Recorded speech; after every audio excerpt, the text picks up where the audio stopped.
Oi pessoal, tudo bem com vocês? Espero que sim, tá? Então esse aqui é uma aula de filosofia que nós temos, que retrata um período da história que nós temos desde a filosofia ali renascentista, da patrística até a renascença. Então nós temos bem claro que é filosofia, dentro da significado mais ao pé da letra, é amor ao conhecimento. Então nós temos que entender que a filosofia, ela tem relação com o conhecimento, entender a essência humana, mas ela também tem um cunho histórico, tá? Então o movimento da história que nós vamos entender aqui relacionado com a filosofia é da escola patrística até a renascença.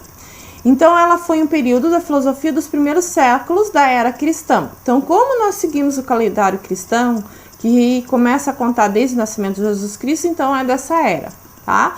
E aí nós temos, durante esse período, as principais discussões filosóficas baseadas no quê? Na tentativa dos padres tentar explicar o cristianismo e ligá-lo ao pensamento filosófico daquele período, tá? E aí, além disso, ainda era marcado por uma influência filosófica, né, da Grécia e de Roma, desses momentos históricos ainda.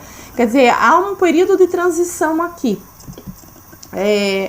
A escola patrística, então, ela tem como marco inicial a era cristã, assim como o surgimento da filosofia medieval, então, dentro desse período aqui, tá?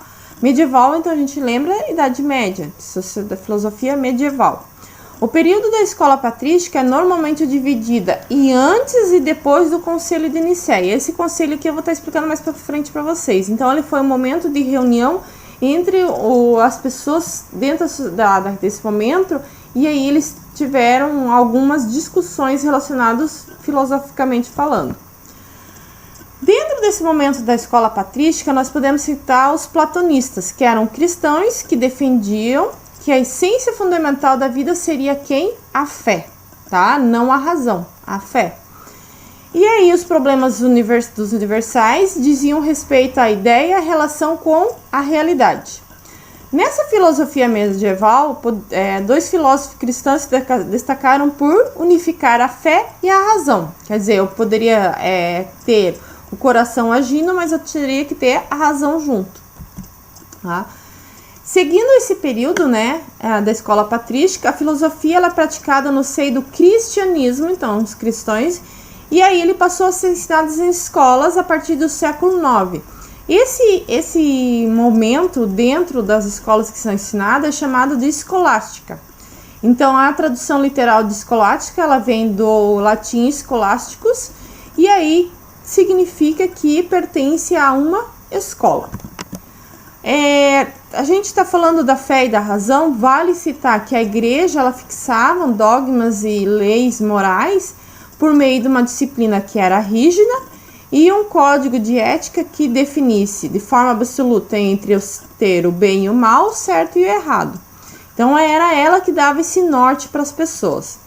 E aí também é marcado pela descoberta das obras de Platão, desconhecidas na Idade Média, e de novas obras de Aristóteles também, que são dois filósofos, bem como pela recuperação das obras dos grandes autores e artistas gregos e romanos. É que nesse período da história anterior a isso, esses materiais eles eram considerados sacrilégio, eram pecados, então eles não entravam em contato com a população normal, população em geral, vamos dizer assim. Então, por isso que elas começam a ressurgir. Nesse período, nós podemos citar um filósofo, Agostinho de Hipona. Ele é popularmente chamado de Santo Agostinho. Porém, ele tem alguns pensamentos onde ele identifica o mundo das ideias de Platão como o mundo das ideias divinas.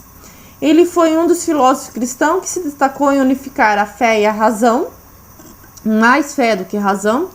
Explora até então além das questões do platonismo, cristão, buscando na razão a justificativa para a fé. Então ele queria ser racional, mas não abandonando a fé que ele tinha até então. E aí ele vale citar que ele só virou santo não, só ficou sendo conhecido mais, ele se tornou cristão, vamos dizer assim, aos 32 anos.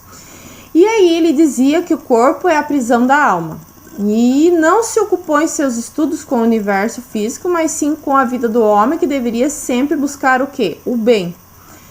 Há conhecimentos que não podem ser obtidos diretamente pelos sentidos, quer dizer, pelo aquilo que a gente tem mais pela fé. Conhecimentos esses podemos chegar somente através da inteligência iluminada por Deus. Então, o racional ali, esse conhecimento pelos sentidos, ele tinha que estar ligado a essa inteligência que seria iluminada pela fé por Deus. Outro cara que nós temos, outra pessoa, Tomás de Aquino. Ele fez o quê? Ele conciliou quando propôs a intervenção da razão para fundamentar verdades da fé. É bem parecido no pensamento racional, racional digo assim, da fé do Santo Agostinho. E ele acreditava ser possível, por meio de argumentos racionais, provar a existência de Deus. Então, provar racionalmente a fé. E ele desenvolveu uma doutrina que baseava a relação entre a fé e a razão. E isso ficou registrado num livro chamado Suma Teológica. Ele viveu num período que houve a decadência do sistema feudal, do feudalismo. Esse sistema feudal, vale lembrar que era quando nós tínhamos os senhores feudais e as pessoas que trabalhavam para os senhores feudais que eram exploradas. E aí o sistema feudal entra em decadência e vale lembrar que entra o capitalismo. Mudanças. Então, esse sistema feudal é uma das mudanças. Então, com a crise do sistema feudal, houve a migração, quer dizer, pessoas foram para as cidades próximas e deram um impulso muito rápido às artes, literatura e filosofia, que viria mudar o quê? O rumo da produção científica. Ali eu coloquei para vocês como que era a sociedade feudal. Nós tínhamos os reis, abaixo do rei o duques, conde, alto prelado, tá? Essas pessoas eram que ficavam ao redor, pouco trabalhavam ou nada. E aí nós tínhamos abaixo deles os cavaleiros, senhores bispos e abades. Nesse caso aqui entra a igreja. E aí, somente abaixo disso, os soldados camponeses e os servos que trabalhavam para os senhores feudais. Nesse momento de mudança, nós podemos citar o Renascimento, tá?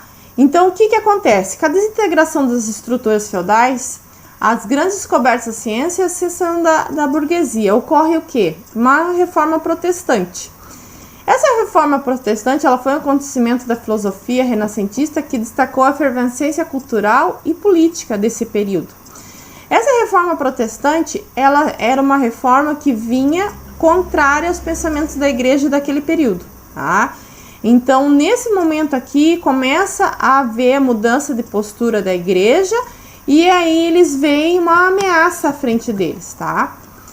Dentro do Renascimento, nós podemos citar dentro da filosofia renascentista alguns nomes, entre eles Dante, Marsilio Ficino, Giordano Bruno, Campanella, Maquiavel, Montaigne, Erasmo, Tomás Morus, Jean Bodin, Kepler e Nicolau de Cusa.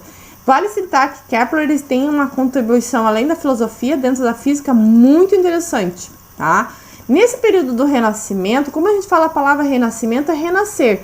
Quer dizer, o homem sai das trevas para renascer no conhecimento, que é o que acontece nesse momento histórico dentro da sociedade. Também dentro da sociedade há descobertas marítimas que garantiram ao homem a descoberta de novos mares, novas terras, aí vale lembrar a descoberta do Brasil, tá? Novos povos, permitindo assim ter uma visão crítica da sua própria sociedade. E aí começa a desbravar novos mundos. O que acontece dentro do Renascimento? Com a reforma protestante, as suas múltiplas consequências na sociedade da época, a Igreja Católica promove a Contra-Reforma. Essa reforma protestante, a gente vale citar que tem 94 teses propostas dentro desse momento histórico, esqueci o nome do cara, tá? Mas é essa reforma protestante, Martinho Lutero, lembrei. E aí Martinho Lutero, ele vai de contrário, ele cita esses dogmas que eram pecados dentro da Igreja Católica, e aí ele é excomungado. E aí surge o protestantismo, tá? O anglicanismo também. E aí a Igreja Católica começa a perder fiéis, então ela promove a Contra-Reforma. Nessa Contra-Reforma, nós podemos dizer que Eles mudam algumas posturas, mas começa a caça às bruxas. Quem era católico, tá, não era perseguido, mas quem era protestante, ele é perseguido e muitas vezes até morto, tá? Então essa contra-reforma vem tentar arrebanhar. Vale lembrar que nessa contra-reforma eles mandam os jesuítas para o Brasil e para a África para arrebanhar novos fiéis, com o objetivo disso. Então, como eles tinham perdido pessoas fiéis na Europa, que foi o momento que aconteceu isso dessa reforma, então eles começam com essas frotas marítimas que vão em busca de novos mundos. Essa contra-reforma vem de encontro com esse momento histórico também, tá? Então, desejo a todos uma boa semana e até a próxima!